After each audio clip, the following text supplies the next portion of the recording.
Today's 2 The Redline Productions proudly presents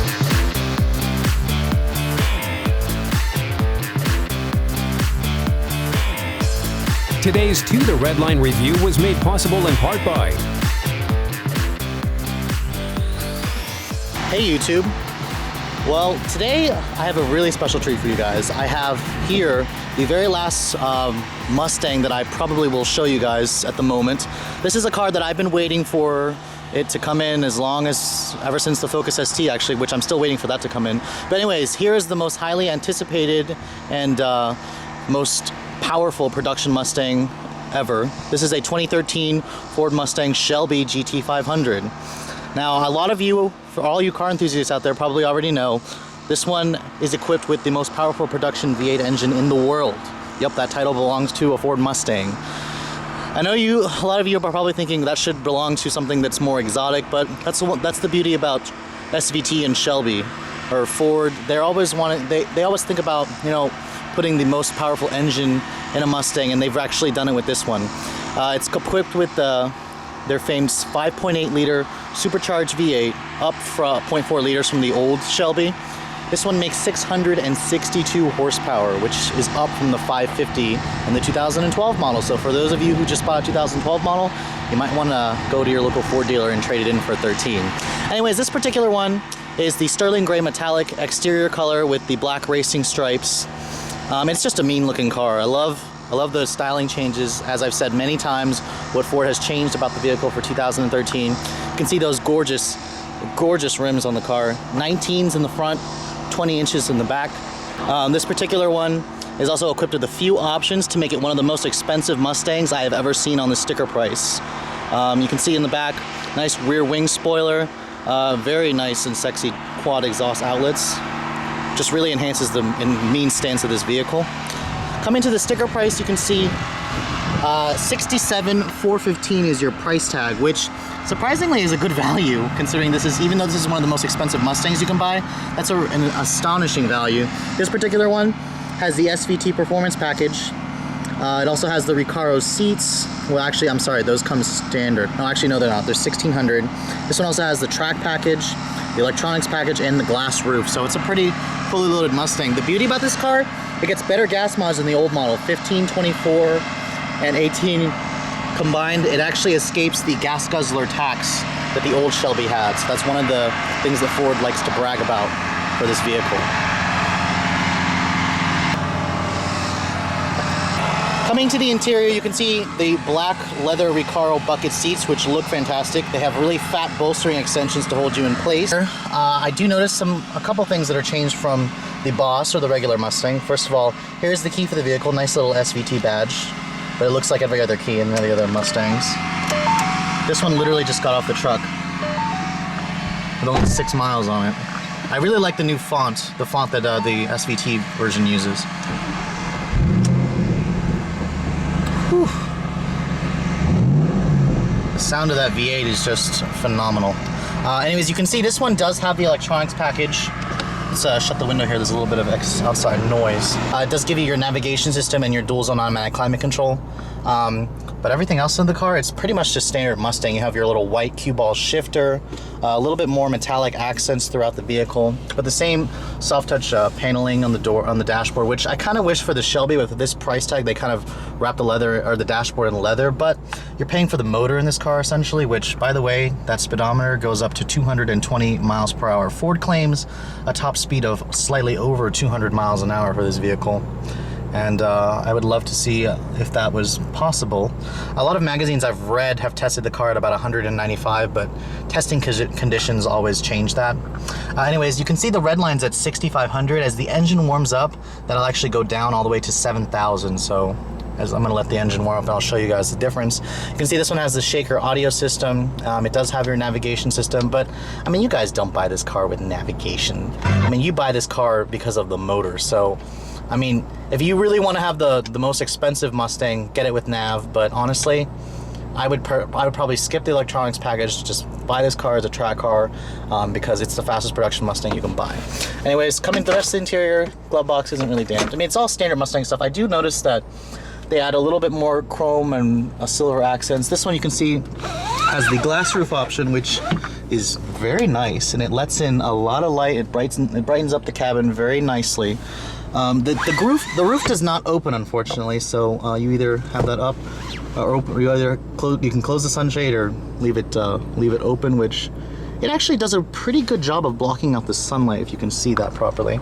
The steering wheel is nice. It's nicely differentiated. You have your little Cobra badge, of course. You have suede Alcantara on the bolstering extensions, which is nice because it gives you a really nice grip of the steering wheel when you're doing a lot of hard cornering. Automatic headlights, and you do have launch control. There is the button for the launch control for the vehicle. This also adjusts the steering calibration.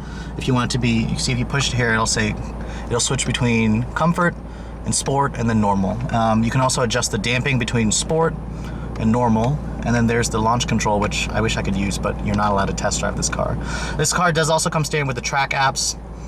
You can go through the applications here and it'll actually tell you which ones are available, and you can see here a launch control. That's the one I would love.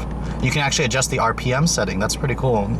For this type of vehicle, it's a good thing that Ford included it, because with 662 horsepower, those rear tires are going to be fighting for grip. Now, because this is a Mustang, there is still a back seat in here, thankfully. Legroom is on the tight side, and I'm surprised that this car has a back seat, because the Boss 302 actually does not have a back seat, or you can get that if you get it with the Laguna Seca.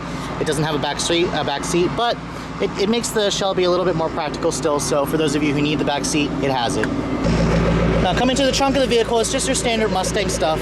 Pretty decent amount of cargo space, much bigger opening than what you would get in a Camaro. Now, remember, this car competes with the Camaro ZL1, and that car only makes 580 horsepower in comparison to this car, so you still get the bragging rights when you choose this car.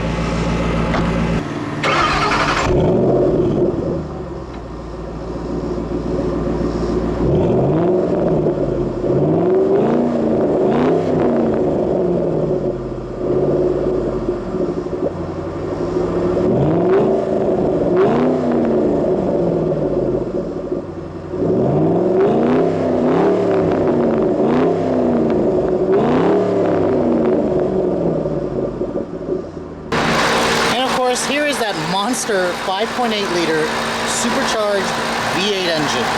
You can see the nice blue valve covers. Unfortunately, there's no hood struts, but the hood is very lightweight. So Ford is trying to save a little bit of weight with but the vehicle does weigh about 3,800 pounds.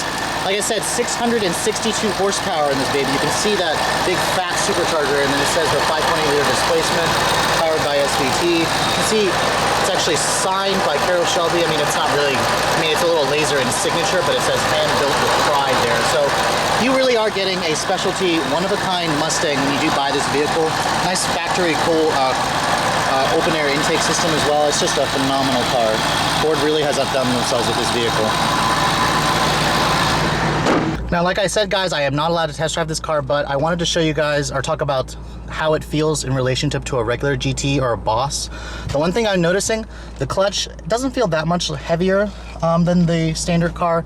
The shifter has very short throws, first, second, third, fourth, fifth, and sixth. And reverse is actually up instead of down like in the regular cars. The cue ball shifter, I'm assuming, will probably get hot in the summertime, but at least it's white, so Ford thought about that there to try to keep you from burning your hands. In terms of the engagement point of the clutch, it's actually right off of the being fully let go. So it did take a little bit of getting used to. I almost stalled the car out, but this car's still surprisingly easy to drive. I drove that old Shelby, and the clutch was just insanely heavy and notchy. It had a really notchy shifter, so Ford really has improved the drivability of this car. Definitely is. I think you'd definitely be able to drive this car, on a daily basis. Probably not as a daily driver, but you can adjust the suspension into normal and the steering in comfort mode, so that kind of helps a little bit. But Ford has made this car a lot more drivable, and you can still take it to the track. Let's take you guys on one more quick walk around, because I'm not allowed to drive this car, unfortunately. You can see the car has really fat tires. Goodyear Eagle F1 supercar on 265 40 R19s in the front. You're coming to the rear of the vehicle, it actually has fatter tires in the rear, of course, on 285 35 ZR20s in the back. Expect these tires to probably only last about a year, maybe 12,000 miles, depending on how often you want to do your burnouts.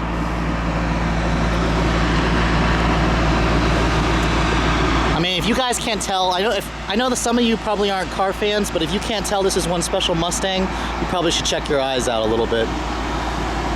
Sterling gray is probably not the color I would choose, but I have a lot of people who are looking for a black one. Personally, for myself, I would probably go for either red or blue, just because this kind of a car, I want it to stand out with a really bright color. Standard HID headlights with not LED fog lights though, surprisingly, but this car does have fog lights, which the Boss lacked.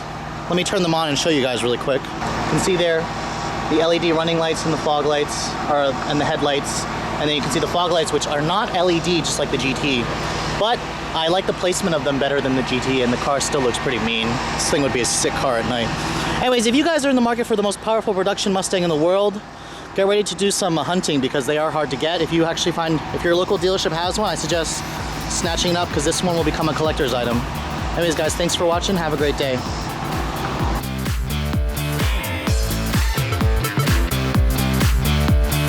Yeah, here's some legal stuff for you. The views and opinions expressed in the following video may not necessarily reflect those of the title-holding automotive dealer or the entity they represent. All videos are filmed with permission by a professional driver on a set course with the collaboration and assistance of local law enforcement authorities. Do not attempt. Logos and brandings of vehicle manufacturers, dealerships, and online social media sites are the sole property of their respective representation, used with permission. The To The Redline logo, soundtrack, and web resources, as well as all other associated media, are copyrighted intellectual property of To The Redline LLC. All rights reserved.